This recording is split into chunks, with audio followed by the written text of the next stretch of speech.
मेरा पति जिद करके मेरी 14 साल की नौकरानी को कमरे में सुला लेता। एक रात प्यास की वजह से आंख खुल गई, मेरे होश उड़ गए। मेरा पति नौकरानी के साथ।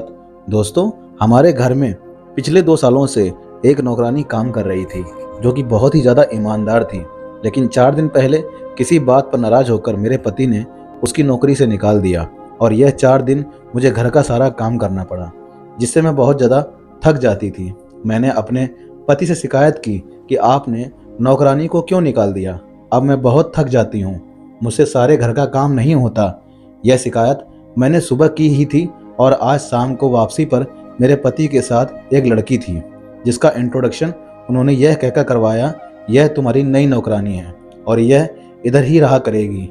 मैंने इस लड़की से कहा कि वह नकाब हटा दे, लेकिन जब इस लड़की ने अपने चेहरे से नकाब हटाया तो मेरे पाँव के नीचे से ज़मीन निकल गई। मेरे पति को क्या हो गया है, यह ऐसा कैसे कर सकते हैं। दोस्तों, मेरा नाम मारिया है। मेरी शादी को 3 साल हो चुके थे। मैं अपने पति के साथ अलग घर में रहती थी। शुरू का 1 साल तो मैं ससुराल में सबके साथ रही, लेकिन उसके बाद जब हमने अलग घर लिया तो मैंने पति से कहकर एक नौकरानी रख ली। वह बहुत अच्छी थी, उम्र में मुझसे काफ़ी बड़ी थी, इसलिए उनके पास काफ़ी तजुर्बा भी था। वह सुबह सुबह आ जाती थी और रात गए वापस चली जाती। सारे घर के काम करती और उसके साथ साथ मेरा भी बहुत ख्याल रखती थी, जैसे कोई बड़ी बहन हो। मैं उनके साथ बहुत खुश थी और मेरा टाइम उनके साथ बहुत अच्छा गुजर जाता था, क्योंकि पति तो सारा दिन ऑफिस में होते थे। मैं जो शादी के बाद एक नए खानदान में गई थी और उसके बाद बिल्कुल अकेले घर में आ गई थी, उनकी वजह से मुझे कभी भी अपने खानदान की कमी महसूस न हुई। वह मेरी छोटी छोटी बातों का भी ऐसे ख्याल रखती थी जैसे कोई बड़ी बहन या माँ हो। मेरे पति भी उनकी बहुत इज्जत करते थे और ज़रूरी चीज़ों का ख्याल रखते थे। ये कहा जाए कि वह हमारे घर में मेंबर की तरह थी। तो कभी कभार अगर हम दोनों पति पत्नी में किसी बात को लेकर बहस हो जाती या नाराज़गी हो जाती तो सास का किरदार भी वही अदा करती थी। लेकिन पिछले कुछ दिनों से मेरे पति उनके काम में नुक्स निकाल रहे थे और उनको बार बार तंग करते और उनकी सैलरी काटने का कहते।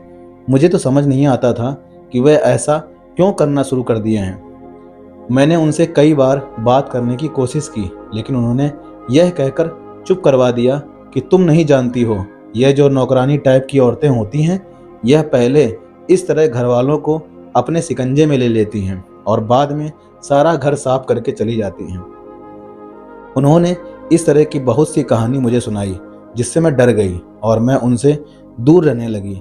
शायद उन्हें भी हमारा यह दूर दूर रहना और खिंचा खिंचा रवैया महसूस होने लगा था, इसीलिए वह भी हमसे ज़्यादा बात नहीं करती थी और अपने काम से काम रखती थी। लेकिन 4 दिन पहले मेरे पति की सोने की चैन नहीं मिल रही थी, जो बहुत तलाश करने पर भी ना मिली। लेकिन वह चैन नौकरानी के पास से मिल गई और जिस पर मेरे पति ने फौरन से उनका हिसाब किताब करके उन्हें घर से बाहर निकाल दिया। इस रवैये पर मुझे भी बहुत अफसोस हुआ था कि मैं उनको बड़ी बहन की तरह इज्जत देती थी और उन्होंने मेरे ही घर में चोरी कर ली। इसीलिए मैं भी इस मामले में कुछ ना बोली और इस तरह वह नौकरानी घर से चली गई। उसके जाने के बाद मुझे महसूस हुआ कि वह कितना काम करती थी और अब वह सारा काम मुझे करना पड़ता था। मैं सारा दिन बिजी रहती और पति ऑफिस में होते। जब मैं शाम को वापस घर आती तो मैं इतनी थक चुकी होती कि बड़ी मुश्किल से उनको खाना देती और बिस्तर पर गिर के सो जाती। मैं उनसे रोज़ कहती कि कोई सही सी नई नौकरानी का बंदोबस्त कर दे, लेकिन वह सुनी अनसुनी कर देते। लेकिन कल से मेरी तबीयत बहुत ख़राब थी, जिसकी वजह से मैं घर में सफाई तक नहीं कर सकी थी। खाना पकाना भी मैं बहुत मुश्किल से किया था और सुबह मैंने उनको कह दिया था कि आज वापसी पर नौकरानी का बंदोबस्त करके आएँ और आते हुए खाना भी ऑर्डर करके आइएगा, क्योंकि मैंने खाना नहीं पकाया। लेकिन घर में नौकरानी ना होने की वजह से मुझे फिर भी थोड़ा बहुत काम तो करना ही पड़ता था, जिसकी वजह से मेरी तबीयत ज़्यादा ख़राब हो गई। शाम को मेरे पति वापस आए तो उनके साथ एक लड़की भी थी। मैंने पूछा कि यह कौन है, तो पति ने बताया कि यह हमारी नई नौकरानी है। मुझे यूँ लगा कि जैसे मेरे सर से कोई बोझ उतर गया हो। नौकरानी के आने का सुनकर मैं बहुत ज़्यादा खुश हुई। मैंने इस लड़की से कहा कि तुम यह नकाब वगैरह उतार कर थोड़ी फ्रेश हो जाओ, फिर तुमसे आराम से मिलती हूँ। मेरे पति तो कमरे में कपड़े बदलने चले गए। इस लड़की ने जब नकाब उतारा तो मैं इसको देखकर हैरान रह गई। वह मुश्किल से 14 या 15 साल की बच्ची थी, जो कि बहुत ही खूबसूरत थी। उसे देखकर कहीं से भी नौकरानी का गुमान नहीं हो रहा था। मैंने उसको तो कुछ नहीं कहा, लेकिन फौरन से कमरे में जाकर अपने पति से पूछा, क्या है यह? आप ये बच्ची नौकरानी के तौर पर लेकर आए हैं और इसे तो कोई भी काम नहीं आता होगा। मेरे पति ने कहा कि तुम तो सीधी हो, तुम्हें क्या पता, आजकल छोटी छोटी बच्चियों को ही नौकरी के तौर पर रखा जाता है। बड़ी उम्र की औरतों को रखकर देख चुकी हो वह कैसी होती हैं, इसीलिए छोटी उम्र की बच्ची को घर में रखा जाता है और उनको काम सिखाया जाता है। और वह छोटी होती हैं, उनको ज़्यादा मेहनत भी नहीं करनी पड़ती, क्योंकि वह जवान होती हैं, तो उनको काम मुश्किल भी नहीं लगता है। सबसे बड़ी बात यह है कि वह चोरी चकारी और इस तरह का काम नहीं करती, और यह बच्ची भी अब इसी घर में रहा करेगी। दिन रात यहीं रहेगी। तुम जो चाहें वह काम इससे करवा सकती हो। मुझे पति की बात बिल्कुल सही लगी और मैं उस वक्त खामोशी से बाहर आ गई। अगले दिन सुबह जब मैं उठी तो वह बच्ची अभी तक सो ही रही थी। मैंने उसे उठाया और किचन में आने के लिए बोला। वह खामोशी से किचन में तो आ गई, लेकिन उसकी आंखें नींद से बंद हो रही थीं। मैंने उसको चाय बनाने का बोला और खुद पति के लिए पराठा बनाने लगी। जब मैंने पराठे का पेड़ा बना लिया तो उसकी तरफ देखा। वह पानी पतीली में डालकर खड़ी थी। अब उसे यह भी मालूम नहीं था कि आगे चाय कैसे बनानी है। मुझे बड़ी हैरत हुई कि कम से कम 13-14 साल की बच्ची को चाय बनानी तो आती ही होगी, लेकिन मैंने फिर उसे चाय बनाने का तरीका बता दिया। और उससे मुझे एक बात समझ में आ गई कि इस बच्ची को कोई भी काम नहीं आता है। मुझे इसके सारे काम सिखाने पड़ेंगे। और मेरे पति तो ऑफिस चले गए, लेकिन मैं सारा दिन इस बच्ची के साथ बिजी रही, क्योंकि इसे कोई काम आता ही नहीं था। तो सारे काम इसे करके दिखाने और फिर वह जो काम करती वह गलत कर देती थी, तो इसे ठीक भी करना पड़ता। वह दिन तो जैसे तैसे गुजर गया। शाम को मैंने पति से कहा कि यह काम बहुत मुश्किल है। इस बच्ची को काम सिखाने में मुझे डबल मेहनत करनी पड़ रही है। लेकिन उन्होंने कहा कि एक दिन में तुम थक गई हो, अभी तो बहुत आगे तक तुम्हें इस बच्ची को ट्रेंड करना है। बच्ची का नाम मनारा था। वह बहुत ही खूबसूरत थी, लेकिन बहुत ही ज़्यादा कहना मानने वाली लड़की थी। जो काम कहती वो करने की कोशिश करती रहती, जैसे तैसे कहती वह करती रहती। इसलिए मुझे इस पर गुस्सा नहीं आता था, क्योंकि अगर उसे काम नहीं आता था तो इसमें इसका तो कोई कसूर नहीं था। इस कम उम्र की लड़की की तो कोई गलती थी ही नहीं।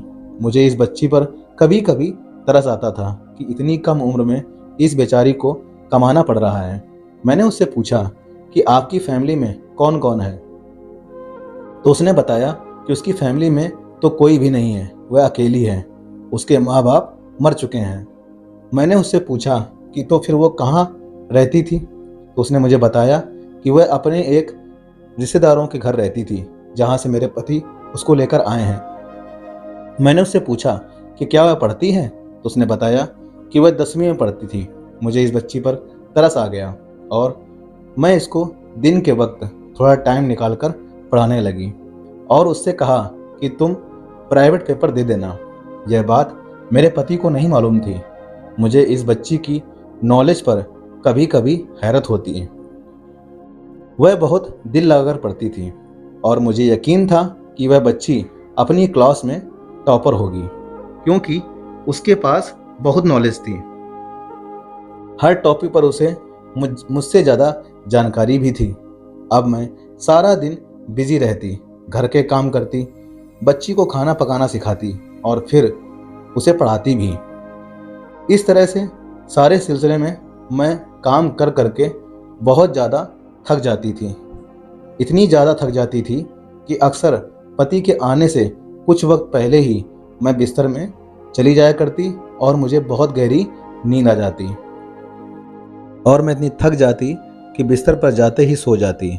लेकिन हैरत की बात तो यह थी कि मेरे पति ने कभी मुझसे शिकायत नहीं की थी कि तुम जल्दी क्यों सो जाती हो, जबकि तुम्हारे पास नौकरानी भी है, तो तुम इतनी थक कैसे जाती हो।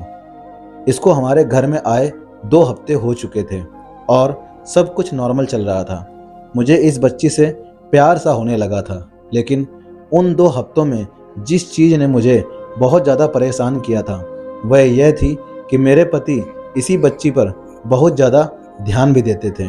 घर वापस आते तो उसके लिए कुछ ना कुछ खाने को लेकर आते, मेरे लिए भी लेकर आते, लेकिन चीज़ उसकी पसंद की होती।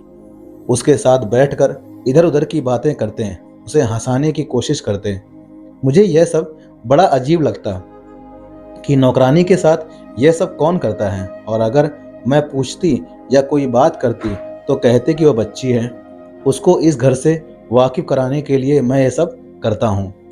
लेकिन यह सच नहीं था, क्योंकि अक्सर वह मेरा टाइम इसको देने लगे थे और वह उसके साथ हंसी मजाक में लगे रहते थे।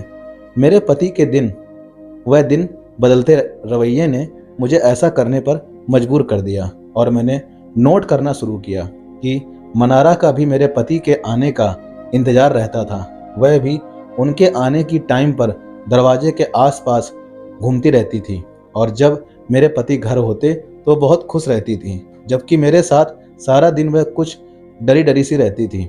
लेकिन मुझे समझ नहीं आ रहा था कि यह क्या माजरा है। एक दिन कपड़े धोए तो इसीलिए मैंने बहुत जल्दी सो गई। आधी रात को मेरी आंख खुली तो मैंने देखा कि मेरे पति बिस्तर पर नहीं हैं। मैंने समझा कि शायद वॉशरूम तक गए होंगे, इसलिए इंतजार करने लगी। लेकिन जब काफ़ी देर हो गई और वो ना आए तो मुझे मजबूरन उठकर वॉशरूम का दरवाज़ा खोलना पड़ा, लेकिन वह तो खाली था। अब तो मुझे परेशानी शुरू हो गई। मैं कमरे से बाहर निकली तो मुझे मनारा के कमरे की लाइट ऑन नजर आई। मुझे हैरत हुई कि रात की इस वक्त वह क्या कर रही है। मैं उसके कमरे की तरफ गई और दरवाज़ा खोलने की कोशिश की तो दरवाज़ा अंदर से बंद था और अंदर से बातों की आवाज़ आ रही थी। यह किस शख्स से बात कर रही थी? मुझे हैरत हुई। मुझे कुछ अजीब सा लगा, इसलिए मैंने सोचा कि मुझे यह बात अपने पति को बतानी चाहिए। न जाने इस लड़की के कमरे में कौन है और अगर मैं कमरे में गई तो वह मेरे साथ क्या सलूक करेंगे। इसीलिए मैंने फौरन से सारा घर छान मारा, लेकिन मेरे पति कहीं भी नहीं थे। मैं जब मनारा के कमरे को हॉल से देखा तो मुझे उसके कमरे में अपना पति नजर आया।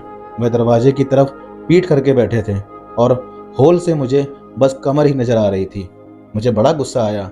दिल किया कि अभी दरवाज़ा खोल के अंदर जाऊं और जाकर उन दोनों को रंगे हाथों पकड़ लूं, लेकिन मैं खामोश हो गई और जाकर अपने कमरे में लेट गई। मैं देखना चाहती थी कि यह मुझे कब और किस चीज़ के लिए धोखा दे रहे हैं। असल में मुझे अपने पति पर बहुत यकीन था। मुझे यकीन था कि वह अगर इस वक्त मनारा के कमरे में गए हैं तो उसकी कोई वजह ही होगी।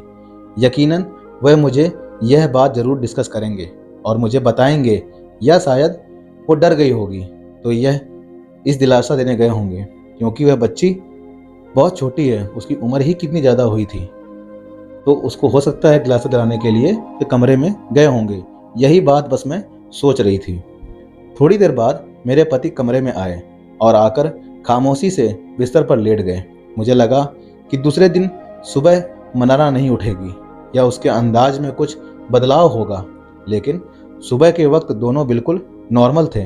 मनारा भी रोज की तरह उठ गई, जिससे मुझे महसूस हुआ कि सब पहली बार नहीं था। अगर ऐसा पहली बार होता तो कम से कम मनारा के या मेरे पति के अंदाज में कोई बदलाव जरूर होता, क्योंकि वो दोनों एकदम फ्रेश और नॉर्मल लग रहे थे, जैसे कुछ हुआ ही ना हो। और अगर कोई परेशानी होती तो यकीनन मुझसे इस बारे में बात करते। इसका मतलब यही है कि उन दोनों के बीच में कुछ ना कुछ खिचड़ी पक रही है जो यह मुझसे छुपा रहे हैं। मुझे उन दोनों पर गुस्सा आने लगा। सबसे ज़्यादा गुस्सा तो मुझे अपने पति पर आ रहा था कि वह इतनी सी उम्र की बच्ची के साथ ऐसा कैसे कर सकते हैं। क्या वह इतने गिर गए हैं कि घर में बीवी के होते हुए किसी दूसरी पर नज़र रखे हुए हैं? और मनारा उसे और कोई काम नहीं आता, लेकिन यह काम बड़े अच्छे से आता है। उसके बाद से मेरा रवैया मनारा के साथ थोड़ा सा कड़वा हो गया। मैं उसे सारा दिन बिजी रखती और इतना कि वह थक कर जल्दी सो जाए। लेकिन मैंने महसूस किया कि वह जितनी भी थकी हुई हो, मेरे पति के आने का इंतजार करती रहती थी। उनके आने पर उनके आगे पीछे घूमती रहती, उनके पास बैठकर बातें करती, और यह चीज़ मुझे बहुत गुस्सा दिलाती थी। लेकिन उस बच्ची का क्या कसूर? कसूर तो मेरे पति का है, जो इस बच्ची को देखकर फिसल गए हैं। लेकिन बात यह है कि मेरे पति तो ऐसे नहीं थे। मेरी शादी को 3 साल हो गए थे और इससे पहले 2 साल हमारी मंगनी भी रही है। मैंने तो हमेशा यही देखा है कि मेरा पति बड़े मजबूत दिल का है। मंगनी के 2 साल में भी उन्होंने कभी मुझसे कोई बेवजह की बात नहीं की थी। यहाँ तक कि औरतों की भी बड़ी इज्जत और प्यार देते थे। और फिर इस बच्ची के मामले में यह सब क्यों? लेकिन फिर ख्याल आता कि दिल में शैतान आते कौन सा देर लगती है। और वैसे भी कहा जाता है कि कम उम्र की लड़की आदमी को ज़्यादा पसंद होती है। मुझे मनारा पर भी हैरत होती कि इतनी छोटी सी बच्ची है और किसी को कुछ बताती भी नहीं है। अगर उसके साथ कोई ज़बरदस्ती कर रहा है, मेरा पति उसके साथ गलत बात कर रहा है, तो उसको बताना चाहिए, पर वो तो बताती तक नहीं है। अगर उसके साथ ज़बरदस्ती हो रही है तो मुझे बता तो सकती है, और सारा दिन मेरे सामने कैसे इतनी नॉर्मल रहती है। मेरे पति को क्या जरा भी शर्म नहीं आती कि मेरी नाक के नीचे इस बच्ची के साथ कैसा खेल खेलते हैं? अब मुझे समझ आ रहा था कि वह इस बच्ची को नौकरानी के तौर पर क्यों लेकर आए हैं। क्या मेरे पति का दिल मुझसे भर गया है कि वह किसी दूसरी के चक्कर में है? इस तरह के बहुत से सवाल मुझे हर वक्त घेरे रहते थे। ऐसा कोई जवाब ना मिला जो मुझे और मेरे जमीर को बेफिक्र कर पाता। लेकिन एक बात हैरत की थी कि इस दिन जब मैं रात को उठी, तब से मेरी आंख कभी रात को ना खुली। मैं सारा दिन बिजी रहती और इस बच्ची को भी बिजी रखती। शायद सारा दिन की थकान से मैं थक जाती हूँ, इसीलिए मेरी रात को आंख नहीं खुलती। लेकिन अगर रात को आंख ना खुली तो मैं कैसे उन दोनों को रंगे हाथ पकड़ पाऊंगी? मुझे यह बिल्कुल भी समझ में नहीं आ रहा था। रोजाना यह सोचकर सोती कि आज रात को जरूर उठूंगी, लेकिन जब भी आंख खुलती सुबह हुई होती। मुझे याद आया कि रोजाना रात को मनारा मुझे गरम गरम दूध देती है। क्या वह इस दूध में कुछ मिला देती है? और हैरत की बात यह थी कि हमें अलग घर में शिफ्ट हुए 2 साल हो गए थे। मेरे पति के दोस्तों में से 3 दोस्त ऐसे थे जो 1-2 बार हमारे घर में आए। मेरे पति को अच्छा नहीं लगता था कि उनके दोस्त हमारे घर में आए, क्योंकि वह खुद सारा दिन ऑफिस में होते थे और वापस आकर बाकी का टाइम मुझे देना चाहते थे। लेकिन जब से यह बच्ची घर में आई थी, हर वक्त उनका कोई ना कोई दोस्त आता रहता था और हमेशा चाय पानी इसी बच्ची के हाथ मंगवाते। अगर मैं कहती कि बच्ची है, अच्छा नहीं लगता इसके हाथ से चाय पानी देना, तो मेरे पति मुझे मना कर देते थे।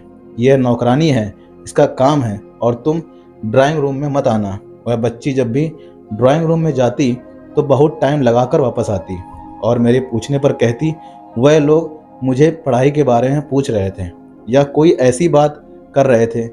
कभी कह देती कि मैं उनको चाय बनाकर दे रही थी, तो कभी कोई और बहाना कर देती। मैं इस बच्ची को पढ़ाती हूँ, यह बात मैंने अपने पति को नहीं बताई थी, लेकिन इसने उनको बता दी थी। और अब अक्सर ही मेरे पति भी इसको पढ़ाते रहते हैं, क्योंकि मेरे दिल में उनके बारे में शक बैठ गया था। इसीलिए मैं उनके हर अंदाज को शक की नज़र से देखती थी।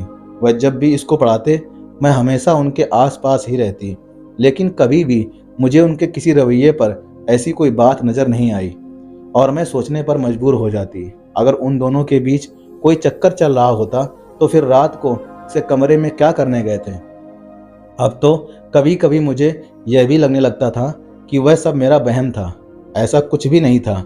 यह इस तरह के सवाल थे जो मुझे हर वक्त परेशान करते जा रहे थे, क्योंकि मेरे सामने तो उनके किसी रवैये से कुछ भी पता नहीं चलता। फिर मैं किस मुंह से उनके सवाल जवाब करती? अगर मैं इस बात का जिक्र भी करती और तो वह मुकर जाते। और जाकर सो जाते। तो मैं उठकर बैठ गई थी और अपने फ़ोन के साथ बिजी हो गई थी ताकि मेरी नींद उड़ जाए। जब मेरे पति करवट लेते तो मैं फ़ोन रखकर आंखें बंद कर लेती। कुछ देर ही गुजरी थी कि मैंने देखा कि मेरे पति उठे हैं और आराम से कमरे से बाहर निकल गए। मैं भी उनके पीछे पीछे जाने का सोच ही रही थी कि मुझे बाहर का दरवाज़ा खुलने की आवाज़ आई। मुझे बड़ी हैरत हुई कि रात के इस वक्त बाहर कौन आ गया। बाहर से कौन आया है जाकर देखने का मेरा मन किया। तो मैं जैसे उठने की कोशिश की और बाहर जाकर देखा कि मेरे पति के साथ एक और आदमी था जिसे अपना चेहरा छुपा रखा था।